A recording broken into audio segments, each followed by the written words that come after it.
ভালো করে ভেজে নেবো। পেঁয়াজের মধ্যে দিয়ে দেবো হচ্ছে নুন, দিয়ে ভালো করে ভেজে নেবো পেঁয়াজটাকে। পেঁয়াজের মধ্যে এবার দিয়ে দেবো হচ্ছে হলুদ গুঁড়ো, জিরের গুঁড়ো, লঙ্কার গুঁড়ো আর ধনের গুঁড়ো। অল্প অল্প দেবো, কারণ হচ্ছে এটা ভাজা টাইপের হবে। এবার দিয়ে দেবো আদা রসুন বাটাটা, করে এটা কষিয়ে নেবো।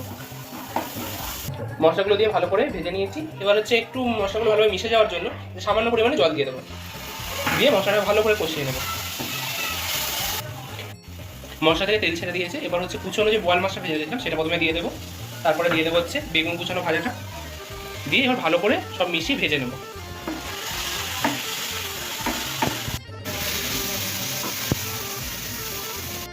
ভালো করে বোয়াল আর বেগুনটার কোটি ভাজাটাকে ভেজে নিয়েছি। এবার হচ্ছে নামিয়ে নেবো। নামিয়ে নিয়েছি বোয়াল বেগুনের কোটি ভাজা। আপনারাও হচ্ছে বাড়িতে বানিয়ে খাবেন। এটা ভাত রুটির সাথে অবশ্যই অসাধারণ একটি রেসিপি। আর ভিডিওটি যদি ভালো লেগে থাকে একটি লাইক, কমেন্ট, শেয়ার করে নেবেন। আর পাশাপাশি আমাদের চ্যানেল সাবস্ক্রাইব করে নেবেন। Thanks for watching.